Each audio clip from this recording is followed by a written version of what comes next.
Hello, everyone. Thank you so very much for dropping by.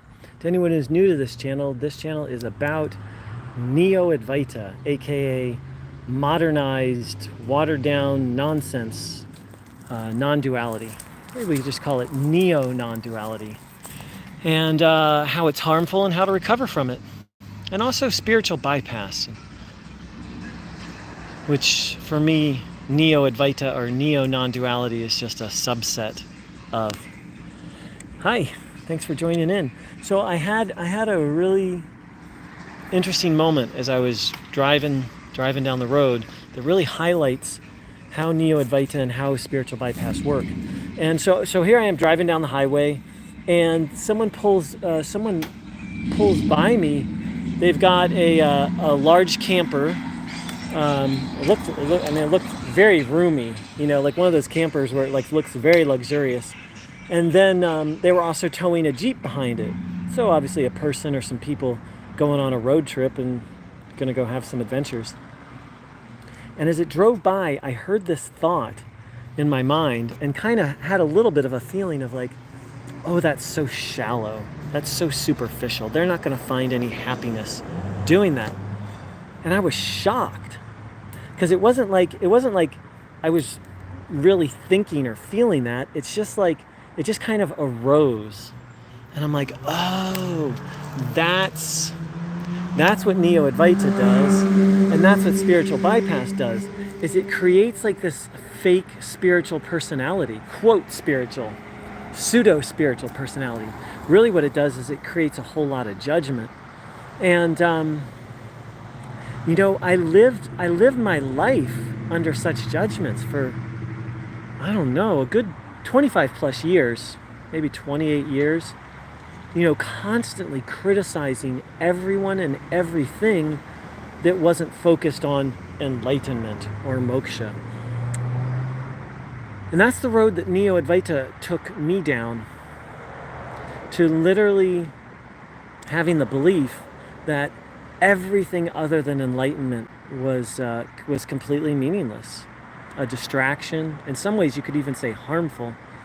And I don't believe that anymore. Thank you, Grace. As I've been sharing over the last year, I think maybe year or so, I'm really starting to embrace life, embrace hobbies. Right as I said that, embrace life, embrace hobbies, I'm underneath this really beautiful tree, and an acorn just fell and hit me on the shoulder. And embrace the little things. Like the sun is really looking beautiful right now, and one of the big things for me has been cultivating hobbies. Oh my gosh, it says there are 19 live viewers. Happy Halloween, John. Thank you for saying that. Actually, Halloween used to be one of my most favorite holidays. I used to get really into it, and maybe this year I will again. Hello. Let's see. Anime Jab. And Ben is very cryptically saying 7. That could mean just about anything. Anime Jen is saying, can I get a happy birthday? Yes, you can. Happy birthday, Anime Jen. One non-duality teacher said that that your birthday, and I'll get back around to you in a moment, Anime Jen, said that your birthday was not something to be celebrated. Oh my gosh, an ant just bit me. Talk about life. But like the worst day of your life, and that's the place that Neo-Advaita and spiritual bypass will take you, is where life seems like a curse and a burden. And I'm very, very grateful to be free from that. So very, very happy birthday to you, Anime Jen. And hi, Gamer Girl. What's your favorite holiday now? Rachel's asking. I really like Christmas. I kind of usually do a mini retreat on Christmas. I think Christmas is maybe my favorite one. Halloween used to be, and it might become again. Hi, Heart of a Warrior. Nice to see you. Ben, here's the highway. Well, you hear a busy street. It's not quite a highway. I was just on a road trip and had a pretty deep insight, so I wanted to pull over and share it. And wow, those ants are really chomping at my bit. Heart of a warrior, look at the glow on your face. Brahman shines forth. Well, something is shining. We can call it Brahman or soul or I don't know, something good. I'm feeling good today, and I'm glad that you can see it, Heart of a Warrior. Gamer Girl, hey. John Lowell saying, happy birthday, Father Satan. Okay, John. Well, you know, when I go live on my phone, I get a very different audience than when I go live on my computer. So, but I don't quite know what to say to that. That's not very nice, John, but I think you're joking.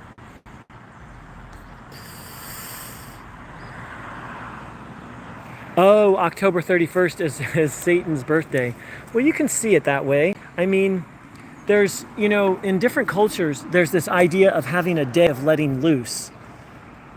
A day of, like they had it in ancient, I think Rome or Greece, where social rules were broken down, where like slaves could like be unkind to their masters, and you know, where the social order was reversed.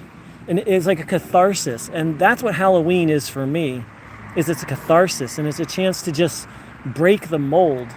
And I personally believe that's really important, psychologically and even spiritually, to just break out of habit.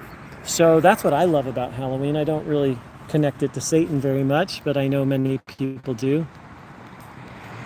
Ben's asking, where are you, man? Well, I'm in Florida.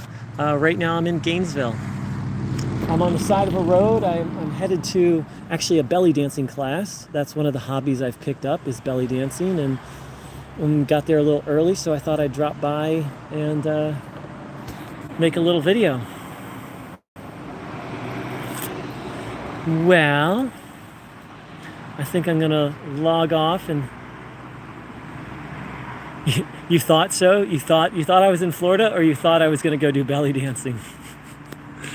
Either one's pretty intuitive. I tip my hat to you. Yeah, thanks for saying hi, Ben. And yes to which one? Belly dancing or Florida?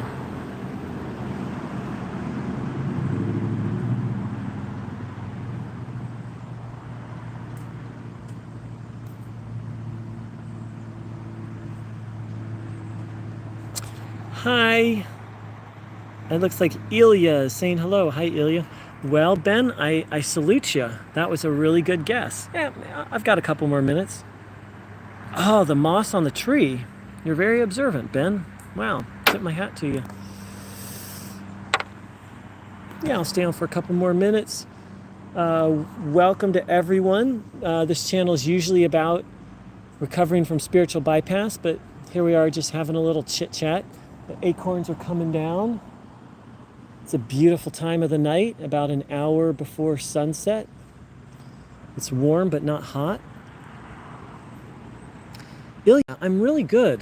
It's been a very challenging couple of days, and I've, not perfectly, but I've met the challenges very well. And so that's satisfying.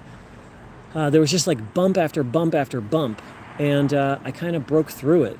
And now I'm gonna go to a belly dancing class soon, so I'm excited about that. Ben, nature wants you gone. Is that what nature's communicating? I mean, acorns are coming down, and then some ants bit me. You might be right, Ben.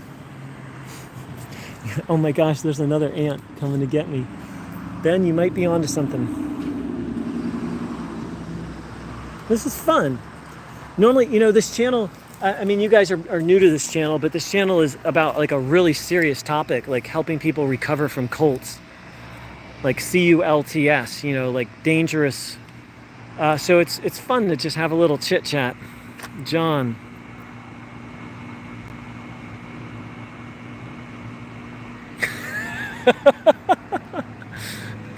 I didn't know that about Halloween, John.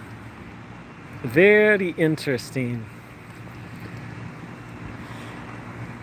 Yeah, you know, you guys keep throwing out your comments, and I'll just chat a little more. part of recovering from a cult is about just learning to enjoy the little things in life. Like, here I am, because cults are always about like big glamorous things. So right now I'm just like enjoying walking down the street, having some interesting conversations with some people, but also I'm enjoying the temperature.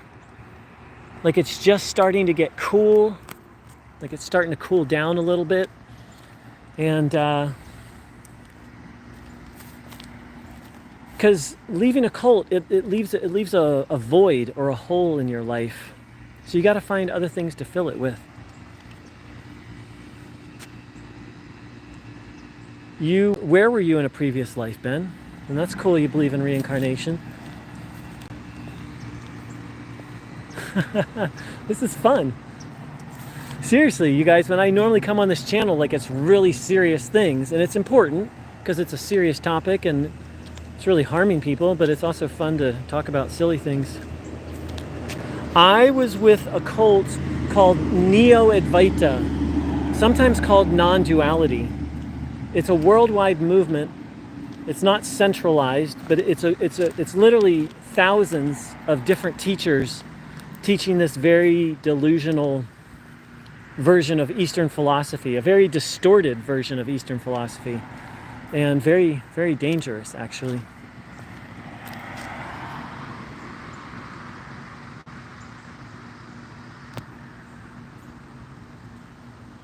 The make-believe world of Jesus is driving children to the edge of insanity.